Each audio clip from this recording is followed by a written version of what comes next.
Shalom pemirsa CP Indonesia semua. Senang rasanya kita masih diberikan kesempatan oleh Tuhan untuk kita bertemu lagi di dalam pembahasan buku Agama yang Bersinar, di mana buku ini diambil dari tulisan Nyonya Ellen G. White. Buku ini juga ditulis dalam bahasa yang jelas, sederhana dan indah. Sifatnya memberi petunjuk kepada orang yang mau belajar, pengharapan sejati bagi semua orang, kegembiraan kepada orang yang larut dalam kesedihan, dan kelegaan kepada yang letih. Buku ini juga menyuguhkan kepada kita suatu cara yang lebih baik, mengungkapkan kepada kita suatu kehidupan yang lebih sederhana dan lebih manis. Semua pembaca akan penuh dengan kegembiraan dan kesukaan, bersinar menyinarkan kasihnya dimanapun kita berada. Jadi buku ini sangat menarik. Dari judul saja kita mengetahui bahwa agama yang bersinar berarti kita harus memiliki satu agama yang bersinar, sehingga agama itu kita bisa pancarkan dimanapun kita berada. Jadi buku ini juga pada saat kita pelajari, kita akan mendapatkan banyak sekali cerita mengenai perjalanan Tuhan yang harus kita tiru, yang harus kita ikuti untuk kehidupan kita sehari-harinya. Bacaan kita kali ini saya ambil di halaman 211 dengan judul Perhatikan Kesempatan untuk Membawa Sukacita. Ayat intinya terambil dalam Ayub 29 ayat 13. Aku mendapat ucapan berkat dari orang yang nyaris binasa, dan hati seorang janda kubuat bersukaria. Banyak orang yang telah kehilangan pengharapan. Bawalah kembali sinar matahari kepada mereka. Banyak orang telah kehilangan keberanian. Tuturkanlah kepada mereka itu kata-kata penghiburan, berdoa bagi mereka. Ada orang yang memerlukan roti hidup. Bacakanlah bagi mereka sabda Tuhan. Banyak orang yang jiwanya sakit, yang tak dapat disembuhkan oleh obat maupun tabib. Doakan jiwa-jiwa ini, bawalah mereka kembali kepada Yesus. Beritahukanlah kepada mereka bahwa terdapat obat di Gilead dan ada seorang tabib di sana. Seri Membina jilid 5 halaman 320. Baik, pelajaran kita sangat menarik ya. Dari judul kita bisa menarik kesimpulan bahwa akan ada kesempatan, sehingga kita harus perhatikan kesempatan itu datang. Kita harus bisa gunakan kesempatan itu sebaik mungkin, karena di sini dikatakan bahwa perhatikan kesempatan untuk membawa sukacita, atau kita harus ambil kesempatan itu lalu kita gunakan kesempatan itu sebagai sukacita buat orang. Di dalam Ayub 29 ayat 13 ini kembali lagi menceritakan bagaimana proses yang dialami Ayub adalah proses yang sangat sulit untuk kita jalani sebagai manusia. Tetapi karena iman yang dimiliki Ayub, dia bisa menjalani semuanya sehingga dia bisa kembali pulih.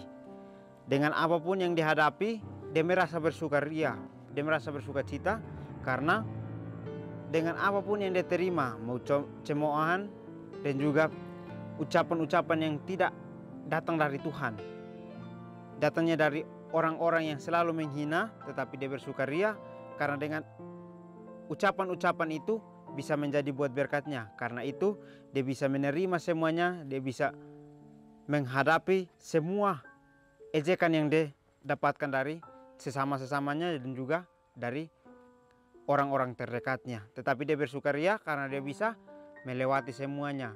Ini yang dinamakan sukacita, membawa sukacita. Pada saat kita mengalami kesusahan, bukan kesusahan itu yang kita pancarkan, tetapi sukacita kita yang selalu kita berikan kepada orang, supaya orang melihat bahwa pada saat kita mengalami kesesakan, kita tidak pernah berpikir bahwa kesesakan itu akan membuat kita menjadi rapuh. Tetapi dengan kesesakan yang kita alami, kita bisa mendapatkan satu sukacita yang lebih besar yang akan Tuhan berikan dalam kehidupan kita. Banyak orang yang kehilangan pengharapan. Bawalah kembali sinar matahari kepada mereka. Jadi banyak sekali orang mengalami kekecewaan, sehingga mereka memilih untuk tidak berpengharapan lagi.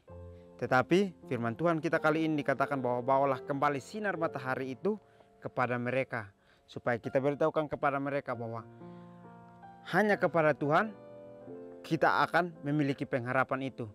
Tetapi kalau kita bergantung kepada manusia, pasti kita mengalami kekecewaan besar terus menerus. Tetapi pada saat kita bersandar kepada Tuhan, Tuhan akan berikan kita kemampuan untuk kita hadapi apapun yang menjadi halangan untuk pengharapan yang akan kita impikan. Banyak orang kehilangan keberanian. Jadi pada saat orang memiliki kesempatan, tetapi kesempatan itu dia kubur karena dia mungkin tidak memiliki keberanian untuk melakukan. Seperti contohnya orang yang ditunjuk untuk maju ke depan, tetapi dia berpikir bahwa saya tidak bisa untuk berbicara di depan, saya hanya bisa di belakang layar. Tetapi karena keberanian yang Tuhan berikan, kita harus gunakan itu supaya itu bisa menjadi berkat sukacita buat orang lain. Karena kita tidak tahu pada saat kita maju ke depan, kita mengatakan apa yang Tuhan berikan melalui hikmat-Nya, maka kita akan bisa membawa sukacita buat orang. Dengan orang mendengar saja itu sudah bisa menjadi sukacita untuk kehidupannya. Tuturkanlah kepada mereka kata-kata penghiburan, berdoa bagi mereka. Jadi orang sudah hilang pengharapannya, maka kita harus doakan. Kita juga harus berikan kata-kata penghiburan yang datang dari Tuhan untuk kita bisa menghibur mereka bahwa hidup bersama dengan Tuhan, kita akan selalu senantiasa bersama dengan Dia. Tidak akan ditinggalkan kita, hanya kita sendiri yang merasa bahwa kita ditinggalkan. Ada orang yang memerlukan roti hidup, bacakanlah bagi mereka sabda Tuhan. Jadi roti hidup adalah firman Tuhan. Jadi banyak sekali yang perlu untuk mendapatkan roti hidup itu. Sebab itu marilah kita bacakan sabda Tuhan itu kepada mereka supaya mereka bisa memiliki akan roti hidup itu. Banyak orang yang jiwanya yang tak dapat disembuhkan oleh obat maupun tabib. Jadi karena kekecewaan yang mereka rasakan, sehingga mereka mengalami kesakit hati yang mereka miliki. Tetapi di sini dikatakan bahwa tidak akan ada obat yang bisa menyembuhkan hati maupun tabib, tetapi hanya kepada Tuhan kita dapat bersandar, maka kita akan sembuh dari setiap sakit yang kita alami. Karena pada saat kita menyerahkan hidup kita kepada Dia, maka Dia akan sanggup untuk membawa kita, untuk membuat hidup kita lebih kembali pulih sempurna seperti Dia. Beritahukanlah kepada mereka bahwa terdapat obat Gilead dan ada seorang tabib di sana. Jadi Tuhan dengan mujizat yang Dia punya, Dia akan menyembuhkan orang yang sudah mengalami sakit, yang tidak berpengharapan lagi. Tetapi karena adanya Tuhan, orang-orang bisa melihat bahwa mujizat itu ada. Mujizat itu tidak akan hilang kalau kita bersandar kepada Tuhan. Kita tidak boleh kehilangan kesempatan untuk menunjukkan perbuatan belas kasihan, berpikir penuh kesabaran dan kesopanan Kristen bagi yang menanggung beban dan yang tertindas. Jikalau kita tidak dapat berbuat apa-apa lagi, maka kita dapat mengucapkan kata-kata dorongan dan pengharapan kepada mereka yang tidak mengenal Tuhan dan yang dapat didekati dengan sangat mudah dengan perantaraan simpati dan kasih. Jadi sangat menarik ya. Kita tidak boleh kehilangan kesempatan, karena kesempatan itu selalu datang. Maka kita harus tunjukkan kesempatan itu dengan menunjukkan perbuatan belas kasihan untuk orang yang memerlukan. Karena pada saat kita menunjukkan belas kasihan kepada orang, maka dia akan memiliki satu sukacita bahwa dia tidak pernah merasa bahwa kesempatan itu sudah hilang, tetapi dia kembali lagi memiliki kesempatan bahwa kesempatan untuk berpengharapan kepada Tuhan itu masih ada. Jadi kita harus berpikir penuh kesabaran dan kesopanan Kristen, lalu kita gunakan pikiran kita yang Tuhan hikmatkan untuk kita bisa menjadi sukacita buat orang lain. Bagi yang menanggung beban dan yang tertindas, jadi kita harus bisa menghibur mereka, karena pada saat mereka sudah memiliki beban yang sangat berat dan mereka sangat tertindas, maka kita harus bisa menghibur mereka dengan kita membawa sukacita itu untuk hadir di tengah-tengah mereka, supaya mereka merasa bahwa kita selalu ada atau Tuhan selalu ada untuk kehidupan mereka.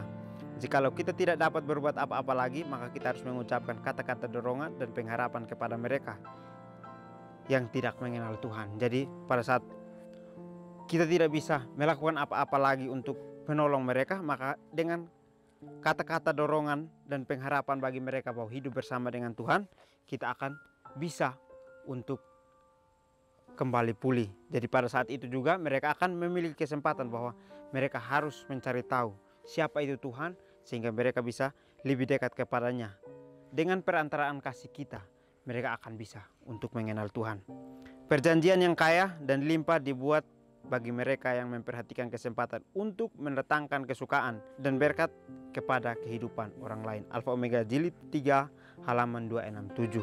Baik, di akhir pelajaran kita sangat menarik, dikatakan bahwa perjanjian yang kaya dan limpah dibuat bagi mereka yang memperhatikan kesempatan. Jadi orang yang selalu memperhatikan kesempatan itu, maka itu adalah janji kekayaan dan kelimpahan yang Tuhan buat untuk kehidupannya, untuk bisa mendatangkan kesukaan dan juga berkat kepada orang yang membutuhkan, kepada orang yang sangat ingin untuk memiliki harapan daripada Tuhan.